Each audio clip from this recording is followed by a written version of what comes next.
Bonjour à tous, amis sportifs et internautes du Bénin et d'ailleurs. Le sport se révèle être un outil puissant pour promouvoir les objectifs de paix et de développement. C'est à ce titre que chaque 6 avril depuis 2014, une journée a été dédiée à sa célébration. Nous allons en parler avec un invité de marque, Julien Vinankpon Minavoa, président du Comité national olympique et sportif béninois CNOSBN. La phase retour des championnats nationaux de football de première et deuxième division a démarré le week-end dernier après une trêve d'environ 4 semaines. 2 journées ont été déjà disputées. Images, impressions et commentaires dans cette émission. Arnaud Akakpo et René José Sagbo vont m'accompagner durant toute l'émission. Bonjour Arnaud. Bonjour Larios Sadjabiro. René José Sagbo, bonjour à vous. Bonjour Larios et bonjour aux amis téléspectateurs. Bienvenue sur Sport Plus.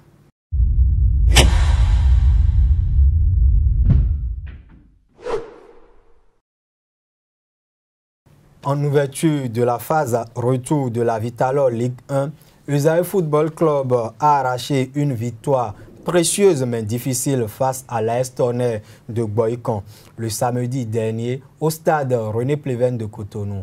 Compte rendu. Usaï Football Club a entamé la seconde moitié de la Vitalor Ligue 1 comme elle a débuté la saison 2018-2019 par une victoire face à l'AS Tonnerre de Boycon. Vainqueur à l'aller 2-1, la formation universitaire a battu cette fois-ci, mais dans la douleur, son adversaire 1-0 grâce à Emmanuel Samuel. L'une des nouvelles recrues de Usaï ajuste Dada Mayouz à la 18e minute. C'est son 4e but en 4 matchs depuis son arrivée. Dominateur, l'AS Tonnerre va courir derrière le score tout le reste de la partie sans parvenir à rétablir la parité. Comme au match aller, Usaï a terminé la rencontre à 10 après l'expulsion de Christian Legbé en seconde période. Il faut reconnaître que ça a été un peu plus difficile parce que d'abord on jouait contre un adversaire qu'on a battu sur ses installations. Donc ils étaient venus en revanche. Donc il y avait une très belle équipe de Tonnerre qui jouait bien au ballon. Donc ça n'a pas été facile. Et puis dans l'ensemble, j'ai senti que, en tout cas, que mes joueurs étaient un peu épuisés sûrement par le match qu'on a fait le week-end passé, le mercredi passé.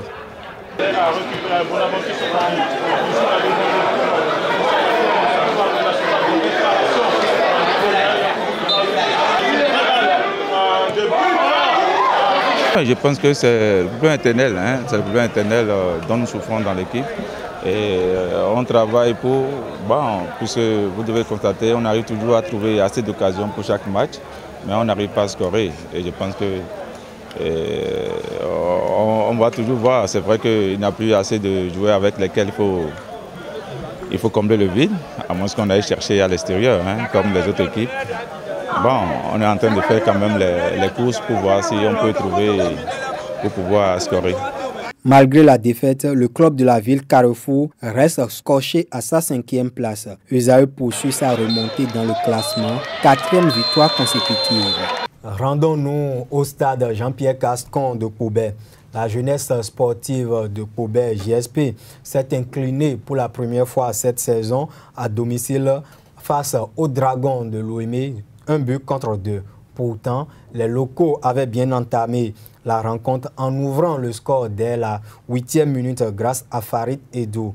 Mais ils se sont fait rattraper à la 23e minute grâce au but égalisateur de Mouri Ola Ogoubi et dépassé à 11 minutes de la pause sur un penalty concédé par leur dernier rempart, Mandjid Sourakatou. Réaction des deux entraîneurs à la fin de la rencontre. Ça fait toujours du bien de remporter un match, surtout à l'extérieur.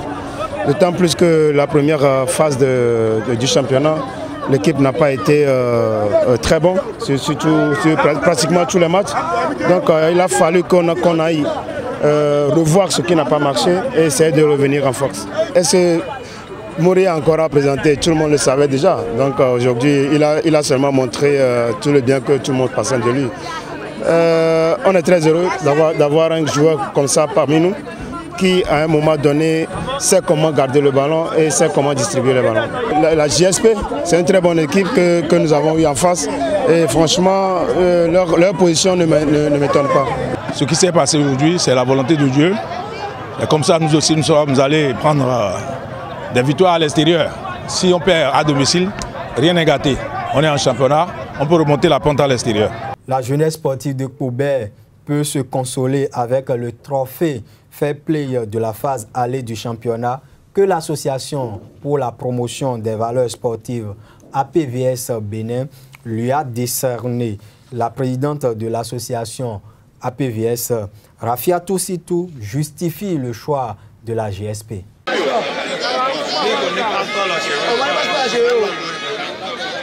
Suite à la phase allée du championnat Vital'Or Ligue 1, JSP s'est fait identifier par la PVS comme étant l'équipe la plus fair play, tout en ayant reçu moins de cartons que les autres, n'ayant pas pris part aux violences sur le stade et la particularité aussi, c'est que le terrain n'a pas servi de scène de violence. Suivons à présent les impressions du président de la GSP, Bruno Atu Didavi.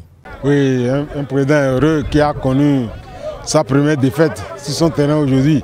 Donc c'est pas facile, mais c'est le sport. Et vous savez, moi je suis un homme de paix, d'habitude. Donc ce n'est pas étonnant qu'on ait décerné ce trophée de fair play à la jeunesse sportive de Koubert. Parce que de tout temps, j'ai toujours prôné le fair play. Et quoi qu'en soit le comportement des acteurs à divers niveaux, je me dis toujours que nous sommes en sport et qu'il faudrait que le sport, qui est un facteur de développement, que le fair play soit de mise. Donc nous avons été honorés aujourd'hui par la PVS, une grande initiative, une initiative allouée, une initiative dont on a besoin, connaissant très bien ce qui se passe sur nos divers stades. Donc pour moi, je dis félicitations. À force de continuer, de récompenser les meilleurs et de parler aux autres, fera que notre football, notre sport en général, va sortir de l'ornière. Et nous en avons vraiment besoin. Nous allons découvrir à présent les autres résultats de la 20e journée de la Vital'Or Ligue 1 avec René-José Sagbo. Merci Larios. Du côté du stade de Calavi, nous avons Énergie qui a été battu sur ses installations par UPONM 0-1. À Zapota, score nul et vierge, 0 but partout entre Dynamo d'Abomey et la jeunesse athlétique du Cotonou. Du côté d'Avrancourt, 2-0 pour les protégés de Chitou Rachad face à Assos. Au stade René Plevel, nous avons eu la victoire des Buffles en déplacement, 1-0 face à l'Aspac. À Ndali, le choc Beke-Asvo a tourné à l'avantage des joueurs de Bemberek qui se sont imposés à domicile 2-0. Et enfin, à Kraké, l'Union sportive Semé Kraké a disposé de Soleil Football Club 1-0. Et cette phase de retour de la Vital'Or Ligue 1 connaît depuis ce mercredi sa 21e journée. Et il y a 5 matchs au total qui ont été disputés hier dans un certain Soleil FC d'Akpakpa, Panthère de Djougou. C'est les joueurs de la cité de Pétoni qui ont arraché la victoire au bout d'une rencontre à suspense et à rebondissement. Nous allons suivre le résumé de cette rencontre.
résultats des matchs avancés de la 21e journée avec vous, René Sagbo. Il faut dire que du côté de la cité des Koubourou, nous avons eu l'équipe de Béké Football Club qui a tenu en échec le champion en titre, les Buffles, 1-0. Du côté de Dambo, l'équipe de l'association sportive du port autonome de Cotonou, après sa défaite à domicile face aux Buffles, est allée faire un score de 1-0 à Dambo. Du côté de Missété, victoire de Ayema à domicile face à Avranco Omnisport, 3-1. Et enfin, au stade René Plevel, nous avons eu, après un match époustouflant, la victoire de Panther Football Club 4-3 face à Soleil. Il faut dire qu'il y a quelques instants, la confrontation entre ESAE et Énergie Football Club s'est soldée par un score nul et vierge de 0 but partout. Merci René. Et passons à la Ligue 2 avec les résultats de la 20e et de la 21e journée. Oui, pour ces deux journées cumulées, il faut dire que les requins de l'Atlantique ont fait, je peux dire, une bonne opération parce que les Wishiwasa ont tout fait, deux meilleurs, Real Paraco qu'ils ont battu 2-0, puis l'AS Cotonou qui a été défait hier même 1-0. Donc 6 points sur 6 pour Requin, alors que Real, oui, a fait 2 faux pas successifs. Ils ont encore perdu pour le match de la 21e journée parce qu'ils avaient déjà perdu 2-0, comme je le disais, comme les Requins de l'Atlantique. Ils ont perdu contre Akanké 1-0. Donc victoire de Cavalier 2-0 devant UNB qui avait déjà perdu lors de la journée précédente contre Taneka, également par le même score, 2-0. Dadjer a dominé Zazira, 3-0. C'était 1 but partout lors de la 20e journée contre Delta.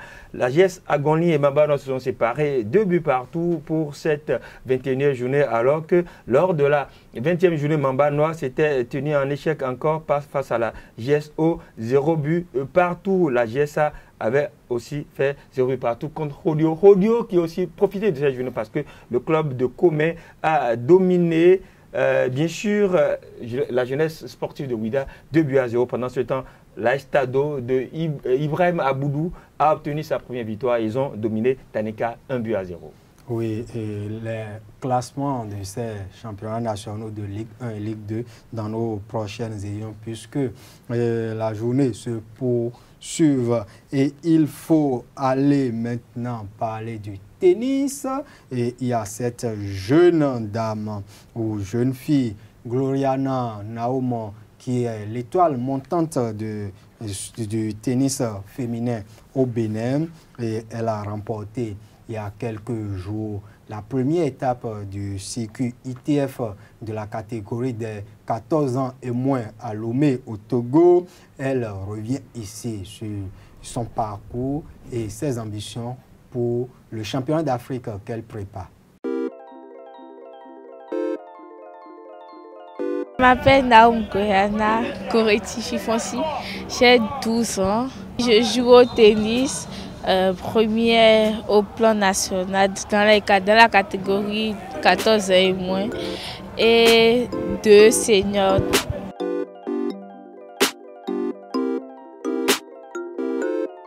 J'ai pris part au championnat de zone en janvier. Après, j'ai pris part aux 2 étapes au Togo.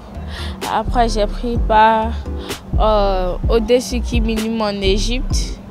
Après, je viens à peine de prendre part au circuit minimum qui s'était déroulé au Togo.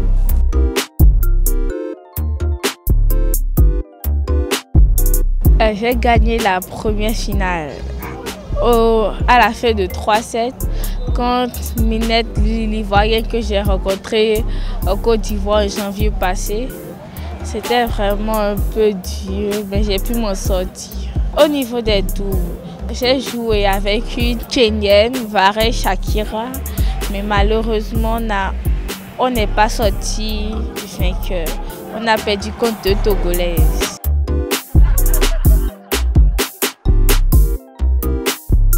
J'étais un peu blessée, j'avais mal au genou, ce qui était un peu dur pour moi de m'en sortir facilement avec mes matchs. C'était vraiment dur avec les blessures aux pieds et tout.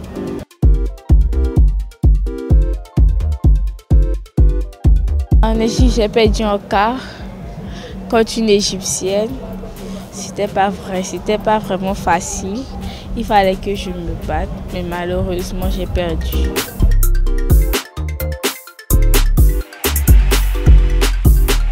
Non, dans une semaine, il y a le championnat d'Afrique en Afrique du Sud.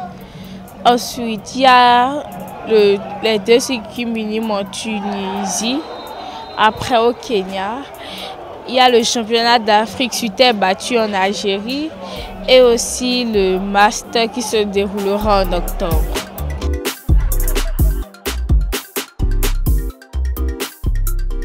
J'aimerais gagner le championnat d'Afrique et le Master, faire plaisir à mon pays et montrer qu'il y a du potentiel ici au Bénin.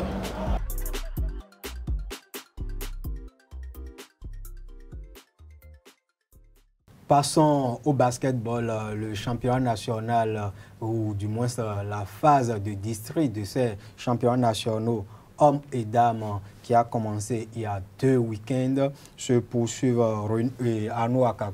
Bien sûr, il faut dire que pour cette 2e journée dans le département ou le district Atlantique littoral, surprise pour surprise, Aspac a été dominé par Espoir 58-46, l'une des premières défaites pour Aspac devant Espoir, puisque c'est toujours ce club-là qui faisait parler d'elle, sinon parler de lui pour ce qui concerne ses rencontres face à Espoir. Donc 58-46 pour Espoir. Renaissance chez les hommes a dominé Winner 113-33 et du côté de la zone de Borgo, Albatros a pris le dessus sur Étoile 63.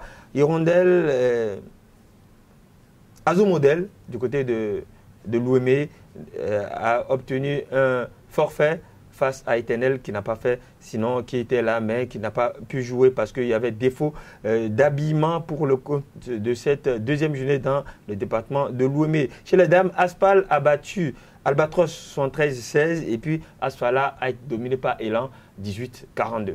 Merci à vous. Ce sera tout donc, pour le tour d'horizon de l'actualité au plan national. On retrouve tout de suite notre invité.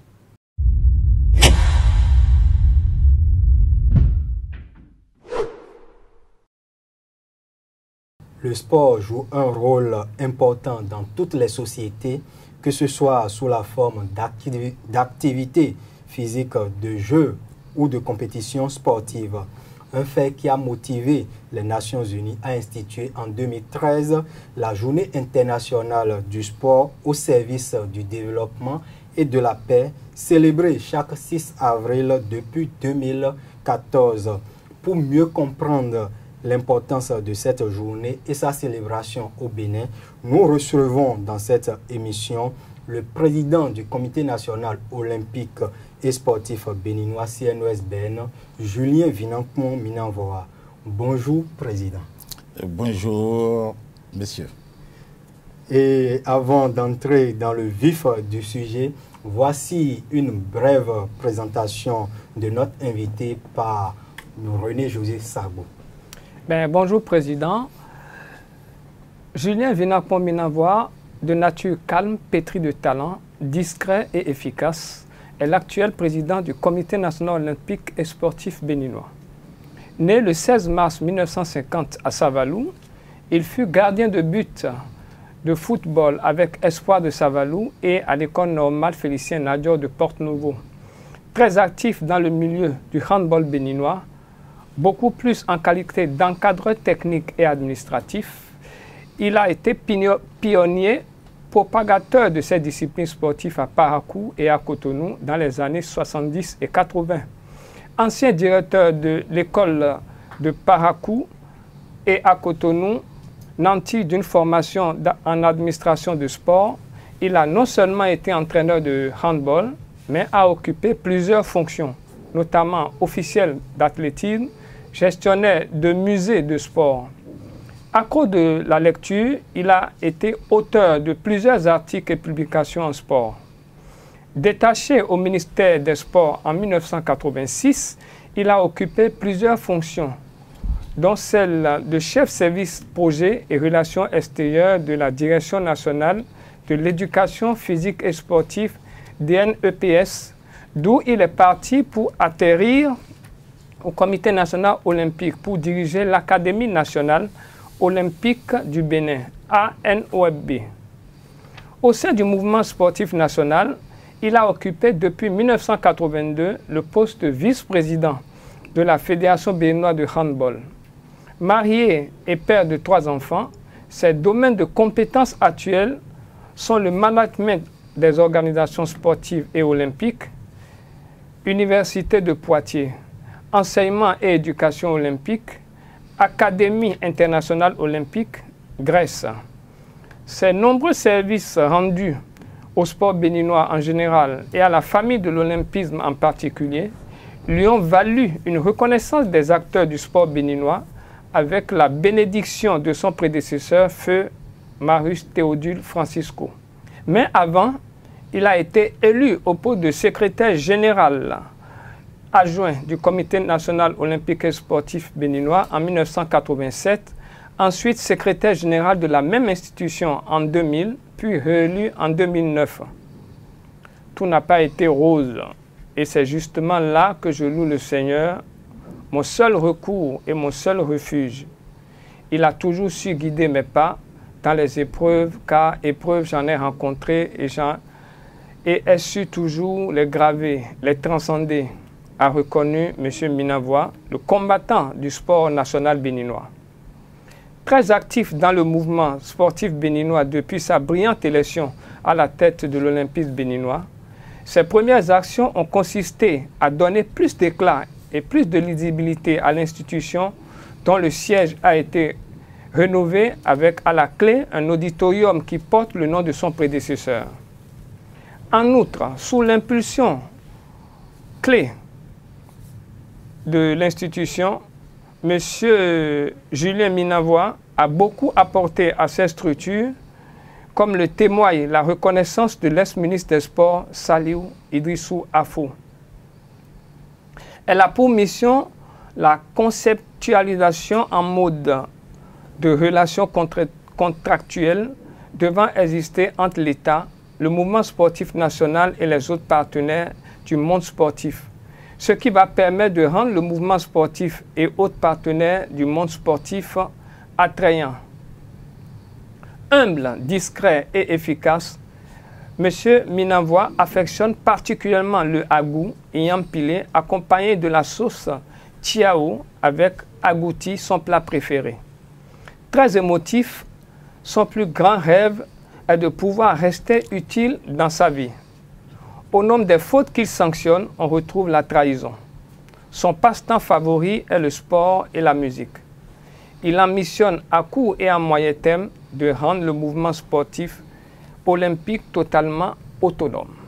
Merci à vous, Monsieur le Président. Voilà votre parcours retracé par René Julius Sako.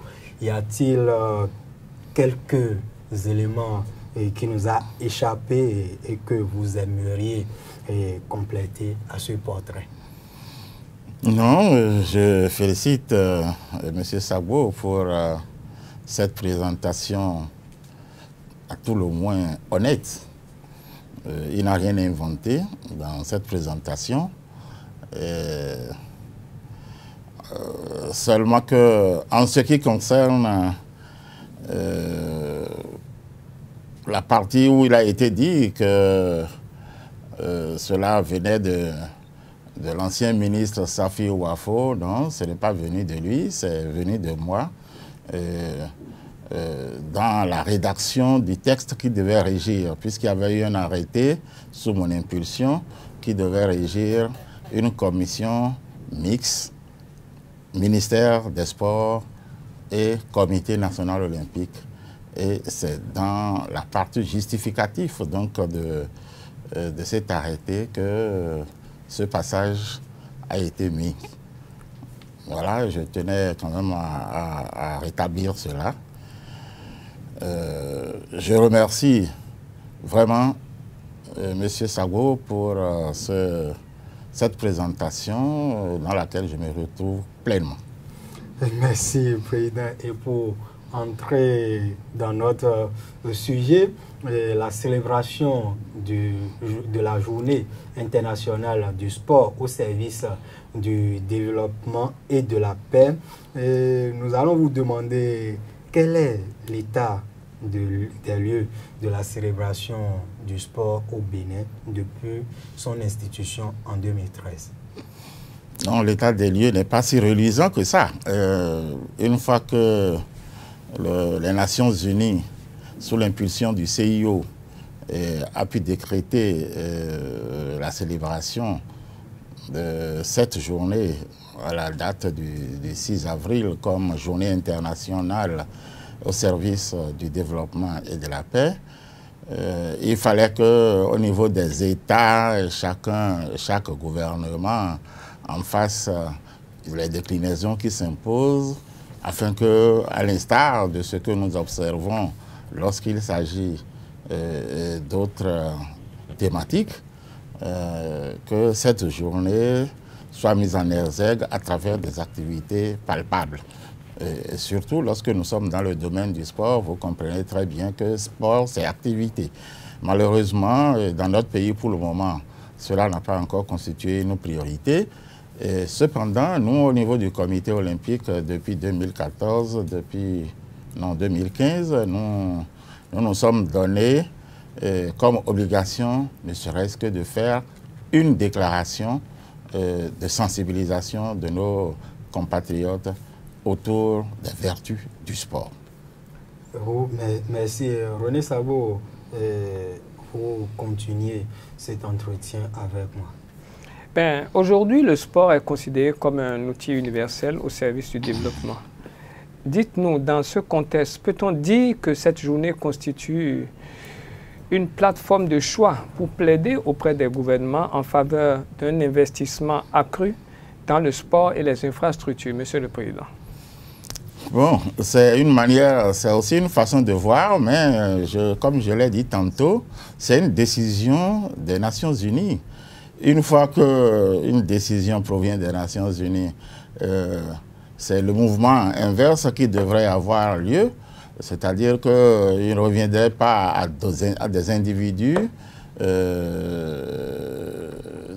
remonter la bretelle aux gouvernants ou d'aller vers les gouvernants pour susciter un quelconque engouement pour la célébration de cette journée, mais il revient plutôt à chaque gouvernement de susciter, d'organiser, de mettre en place les structures qu'il faut pour cela. Vous savez, cette résolution a été prise sous l'impulsion du CIO, comme je l'ai dit, et tout simplement parce que aujourd'hui, comme vous l'avez dit, le sport est une arme puissante du point de vue du développement de l'individu, c'est-à-dire de la personne humaine, du point de vue des nations. Et aujourd'hui, tout le monde sait que la guerre froide ayant terminé depuis fort longtemps, donc les pays aujourd'hui, c'est à travers le sport qu'ils se font valoir. Pour le moment, les pays africains, ou du moins certains pays africains, n'ont pas encore compris qu'avec le sport, il y a beaucoup de choses qui peuvent leur permettre de se faire valoir. Je pense que progressivement, nous en arriverons à cela dans mon pays. Merci, Président. Le sport comme droit fondamental pour tous, un outil économique et social puissant. Partagez-vous cette assertion? Tout à fait. Tout à fait. Je me souviens qu'en 2017, il y avait un semblant de contrat de partenariat entre un sponsor et la Fédération béninoise de football, où le promoteur de ce contrat parlait d'économie du sport, et il y avait tout un tollé dans le pays, en particulier, excusez-moi, dans le monde de la presse, comment on peut aller jusqu'à parler d'économie dans le football. Non, le sport aujourd'hui a est un instrument qui permet d'asseoir toute une économie.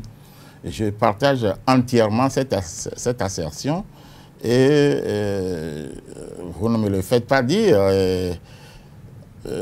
Quand vous prenez dans la gamme des hommes, des jeunes les plus riches, partant du Bénin, vous savez vous-même, après le dernier match du 24 mars, ce que ça a généré ici, le nombre de jeunes qui subitement s'est enrichi est là. Et à partir de ce moment, c'est dommage que pour nous, bon, c'est des compatriotes, des jeunes compatriotes qui vivent dans d'autres pays, qui viennent, disons, jouir de cette cagnotte.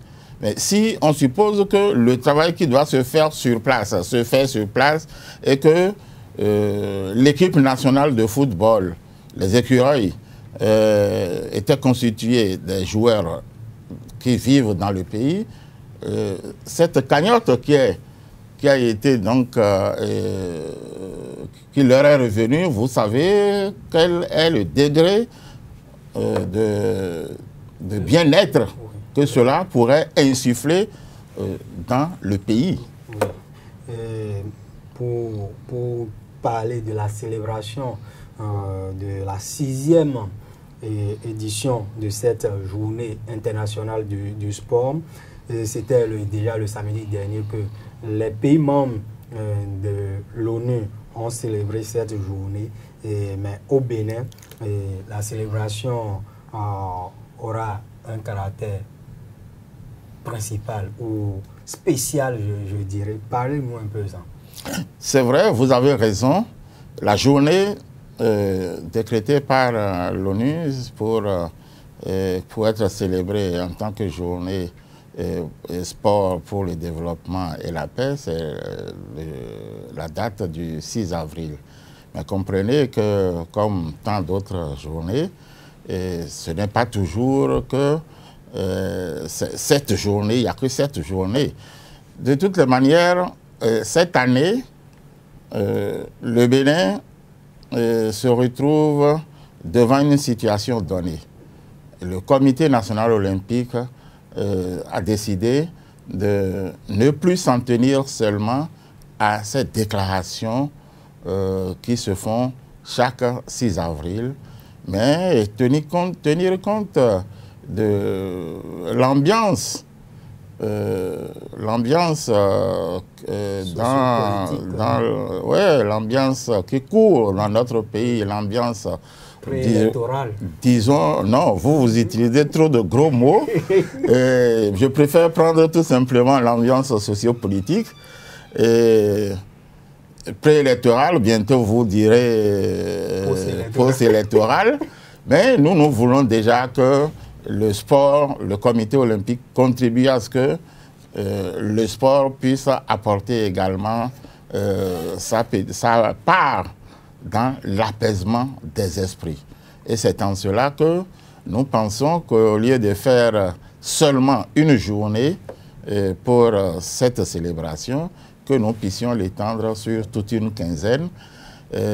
Aux dernières nouvelles, pendant que vous prépariez cette émission, on vous avait parlé du 21 juin pour une des activités phares de cette manifestation. Mais il y a que nous nous sommes rendus compte, heureusement ou malheureusement, que le 21 avril, voilà, le 21 avril correspond au jour de Pâques. Vous comprenez que si nous retenions le 21, nous aurions, disons, écarté une grande masse des jeunes qui s'adonnent au sport et qui doivent, la Pâques, la fête de Pâques est un pilier très important pour le christianisme. Donc on ne peut pas se permettre de mettre cette activité au jour de Pâques. Et c'est en cela donc que c'est le 5 mai. C'est le 5 mai qui est la date qui est retenue pour que la grande marche de sensibilisation et de passage de messages se tiendra et qui réunira toutes les composantes de la nation. Oui, parlant des composantes de la nation, l'initiative du CNOSBN portée à l'attention de ces acteurs politiques notamment, est-ce que ça a reçu l'écho favorable? Nous y sommes. Nous sommes en train de faire la politique de petits pas. Nous rentrons dans les contacts. Ceci, nous ne le faisons pas à nous tout seuls. Et nous avons pensé que nous devons aller, disons, de connivence avec le ministre chargé des Sports. Nous nous sommes adressés donc au ministre des Sports pour l'avertir de cette intention. Et nous avons concocté même la planification du programme avec le Fonds national pour le développement des activités de jeunesse, de loisirs et des sports, qui avait déjà dans son PTA inscrit également de célébrer cette journée, sans savoir qu'il y a le comité olympique qui est aussi intéressé. Donc, nous nous mettrons ensemble, nous nous sommes répartis les tâches, nous espérons que nous finirons par regrouper le maximum de monde, à savoir toutes les parties prenantes au niveau politique, au niveau diplomatique, au niveau institutionnel, au niveau administratif, et même tout ceci avec la présence de tous les sports à travers leur fédération et tous les sportifs. Ce sera un grand monde. Et parlant du programme concocté en symbiose avec le département qui est en charge de la promotion des activités de jeunesse, des loisirs et des sports, et avant la grande marche du 5 mai prochain, qu'est-ce qui va être fait? Quelles sont les activités qui vont se dérouler? Les activités qui vont se dérouler consisteront donc à parler de ce programme, de ce projet. Ce que nous sommes en train de faire grâce à votre générosité entre bien en ligne de compte donc, dans l'objectif fixé, et le comité olympique vous en sait gré, on est vraiment reconnaissant pour nous avoir offert sur un plateau d'or cette opportunité. C'est ainsi donc que nous allons parcourir d'autres canaux, et vous savez très bien qu'aujourd'hui c'est l'heure du numérique et que nous allons parcourir tous les forats, tous les organes de presse qui vont permettre ce que vous venez de faire, l'exemple que vous venez de donner. Nous espérons pouvoir jouir d'autant d'amabilité auprès d'autres organes. Arnaud Akagbo?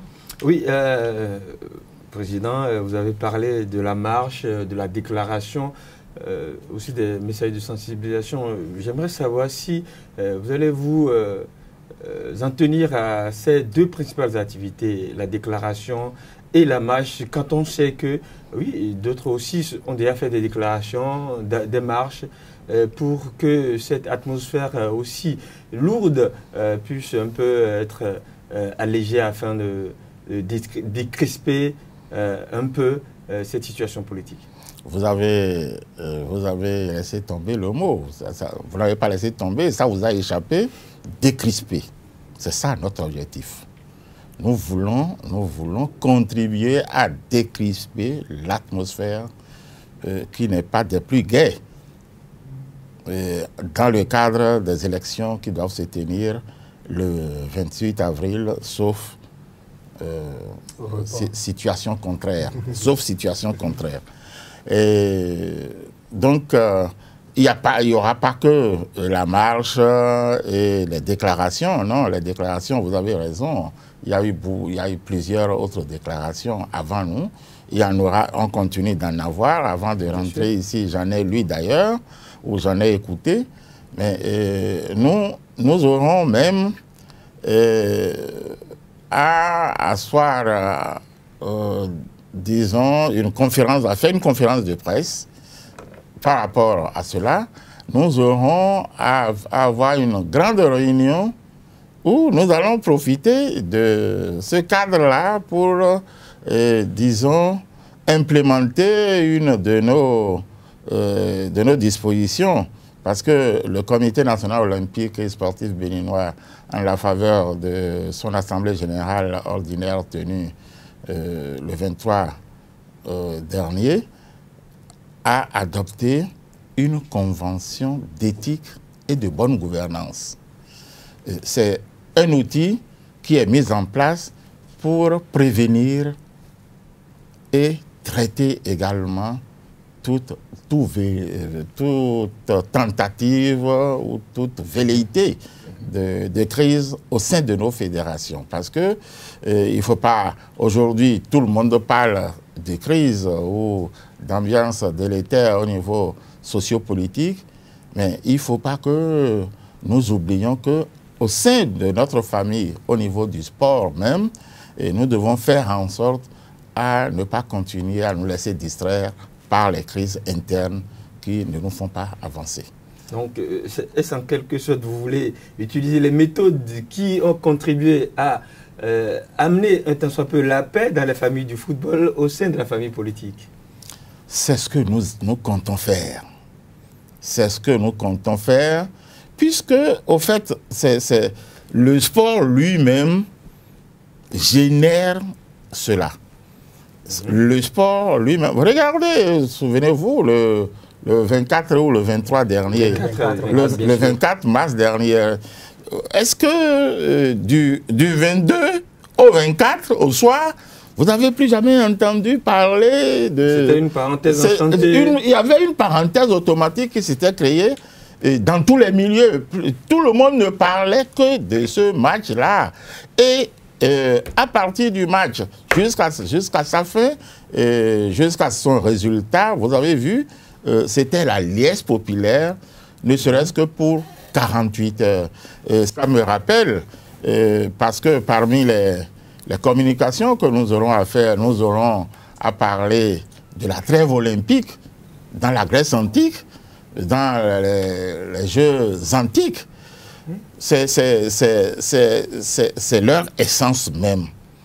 C'est leur essence parce qu'aujourd'hui, si on parle de l'État grec, c'est grâce au sport.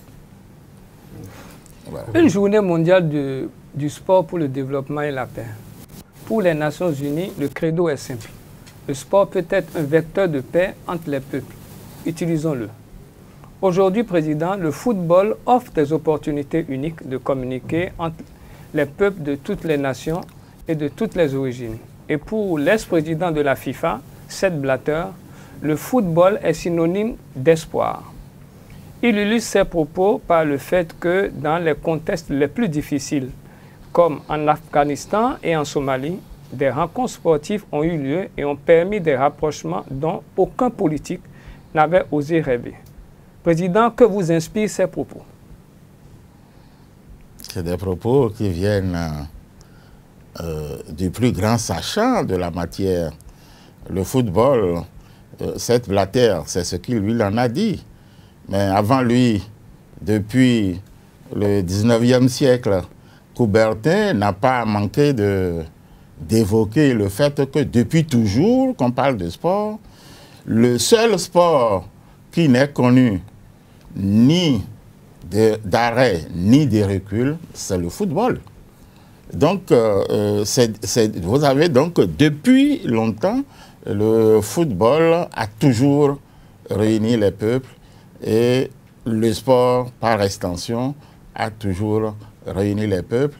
Je pense que ce n'est pas des vains mots, c'est des mots, c'est des propos qui vraiment puisent leur source dans la réalité des faits, du fait sportif.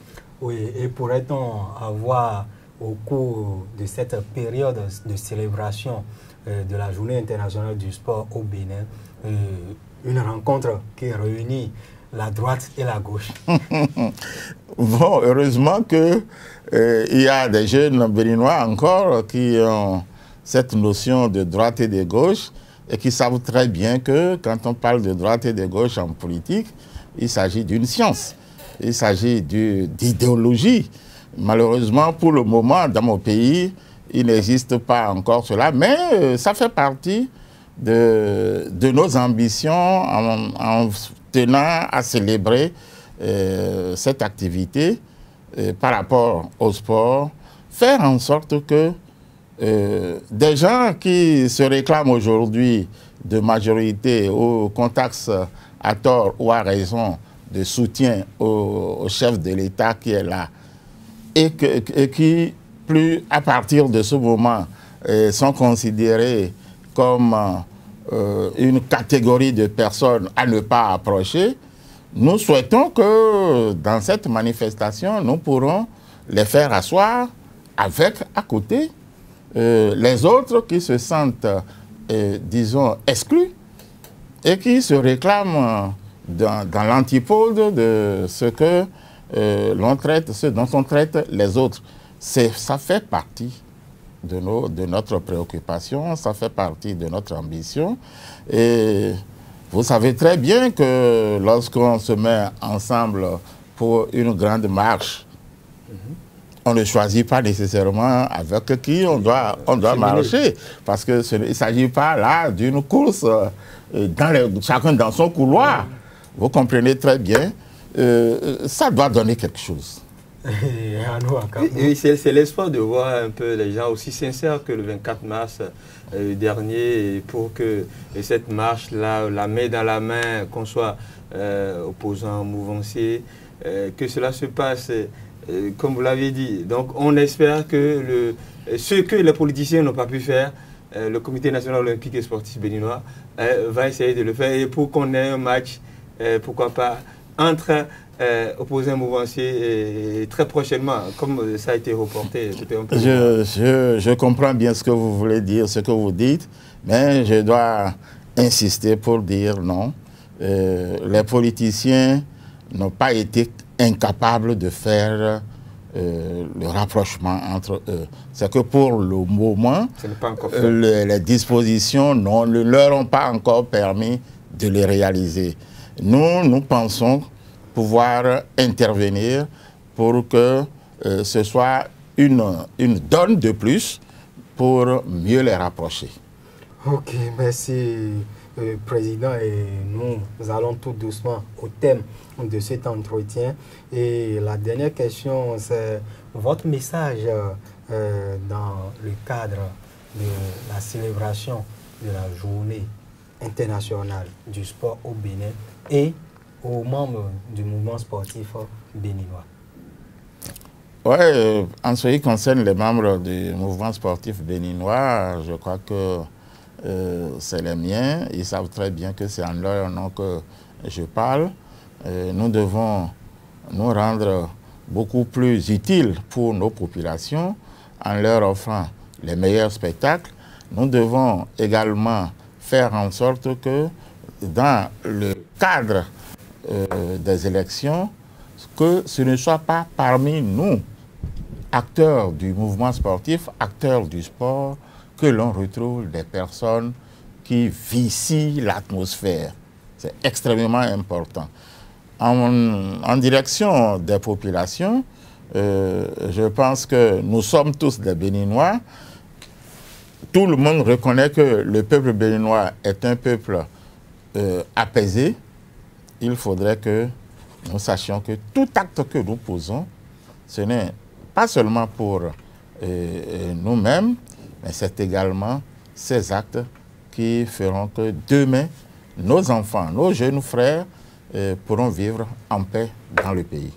Merci à vous et nous retenons que le sport va être utilisé comme un vecteur d'apaisement social au Bénin dans quelques jours où cela a déjà commencé et nous invitons également toutes les personnes impliquées dans l'organisation des élections, dans la pratique du sport au Bénin, à œuvrer pour la paix, surtout que le fair play est le leitmotiv des sportifs.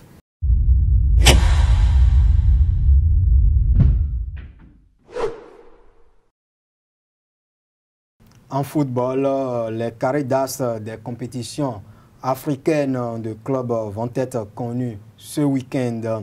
Le samedi dernier déjà, les quarts de finale aller de la Ligue africaine des champions ont été joués. Mamelodi Sundowns a surpris Al-Ahly, le club légendaire de l'Égypte, 5-0, il faut le faire. Et Simba Sport Club et le tout-puissant Mazembe se sont quittés 2-0 buts partout. C'est sur ce même score que Oroya AC de la Guinée-Conakry et Wydad Athletic Club du Maroc se sont séparés. Et enfin, le club sportif constantinois et l'Espérance de Tunis, c'est la victoire des Tunisiens, 3-2 en déplacement. Et pour le compte de la manche retour qui va se disputer ce samedi 13 avril 2019, le tout-puissant Mazembe reçoit à Simba Sport. Al-Ahly du Caire accueille Mamelodi Sundowns et Al-Ahly aura fort à faire parce que remonter 5 buts encaissés lors du match aller. Wydad Athletic Club et Oroya AC de la Guinée-Conakry. Espérance sportive du Tunis, club sportif sfaxien. Avantage pour le club tunisien qui est allé s'imposer 3-2 chez son adversaire au match aller. Et nous passons à la petite sœur de la Ligue africaine des champions, la Coupe de la Confédération. Les quarts de finale aller ont été également joués le week-end dernier, précisément le dimanche. Nkana FC 2, club sportif sfaxien 1. Gormaya et Renaissance Berkane 2-0 pour les Marocains de la Renaissance sportive de Berkane. Étoile sportive du Sahel, El Hilal 3-1.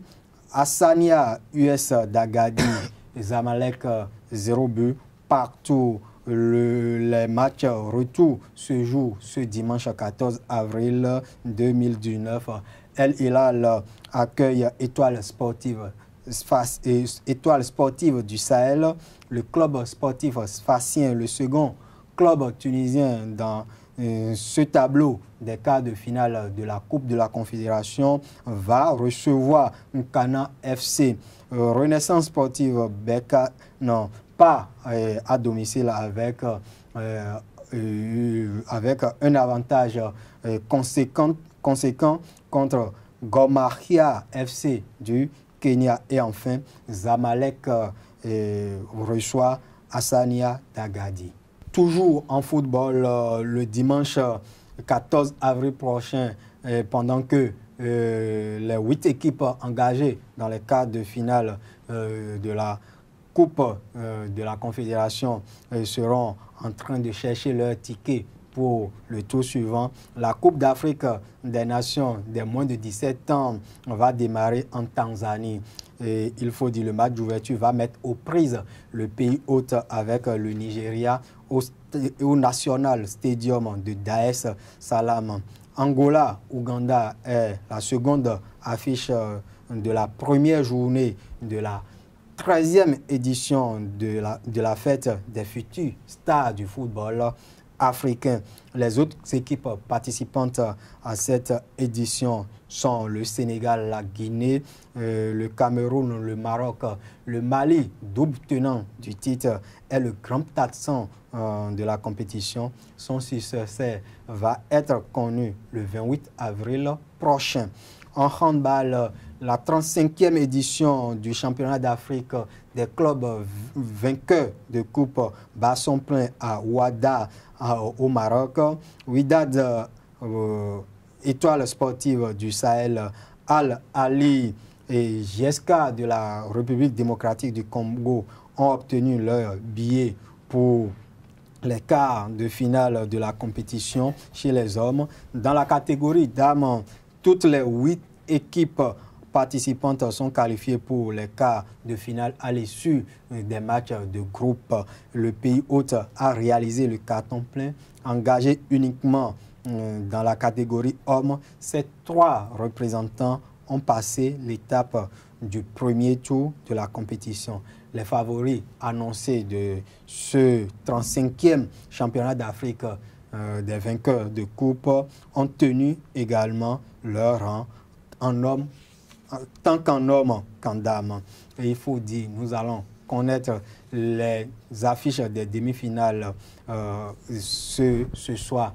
Il faut dire que pour ce qui est des quarts de finale, ça se déroule depuis cet après-midi. Et avec Arnaud Akak pour l'actualité du basketball africain. Oui, c'est également la compétition des clubs au niveau du basketball africain. On parle de l'Africa Basketball League. Vous vous rappelez, Elan était dans la fenêtre 4, les Béninois ont échoué, mais les autres ont poursuivi l'aventure. Il y a eu les demi-finales, sinon les quarts de finale aller pour l'élite 8, comme on le dit. Le 1er d'Agosto est déjà qualifié puisqu'ils ont battu leur père angolais, le Porto Atlético, 2 victoires à 0, 74-57 pour la phase de retour. Au match aller, c'était 70-57. Smoya SC aussi a obtenu sa qualification parce qu'ils ont dominé Al-Ali lors du match retour 88-81. Au match aller, c'était 91-82. On attend le week-end prochain pour voir ce que Civil Defender va faire contre Assalé, 69-69 au match aller. Donc, match retour, c'est demain, 12 avril. Le lendemain, c'est-à-dire le 13, il y aura JS Kerouan contre l'US Rades parce qu'au match aller, c'était 68-67 entre les deux formations. Et pour finir cette édition, nous parlons rapidement de tirage au sort de la phase finale de la Coupe d'Afrique des Nations Senior Égypte 2019. Ça va se dérouler demain et la CAF a publié il y a quelques instants les pots, les différents chapeaux qui vont permettre de désigner les représentants dans chaque, ou les équipes qualifiées dans chaque groupe. René Sabo, parlez-nous un peu de ces pots. Merci Larios. Il faut dire qu'à la veille de la cérémonie de tirage au sort de la Coupe d'Afrique des Nations Total 2019, prévue demain vendredi 12 avril au Caire, le comité exécutif de la Confédération africaine de football a approuvé la procédure du tirage au sort de ce tirage, conformément aux dispositions du comité d'organisation de la CAN lors de sa réunion tenue 24 heures plus tôt. Et déjà, on connaît les 4 pots. Le Bénin évoluera bien sûr dans le pot numéro 3. Mais avant, le pot numéro 1 affiche l'Égypte, le Cameroun, le Sénégal, la Tunisie, le Nigeria, le Maroc. Le pot 2, nous retrouvons la RD Congo, le Ghana, le Mali, la Côte d'Ivoire, la Guinée et l'Algérie.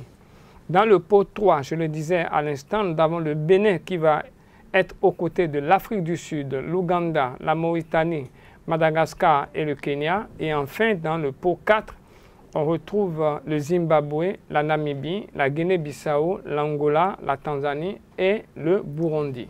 Il faut signaler qu'il y a une légère modification des informations qui avaient circulé sur les sites d'information spécialisés dans le sport et qui faisaient déjà état de la constitution de ces pots. Et pour boucler cette émission, la Côte d'Ivoire abrite du 16 au 20 avril 2019 les championnats d'Afrique d'athlétisme des catégories U18 et U20. Et un dernier résultat du championnat national de première division qui vient de tomber, la jeunesse athlétique de Cotonou. Jacques a battu 3-0 la jeunesse sportive de Kobe. Il faut dire on joue la 75e minute.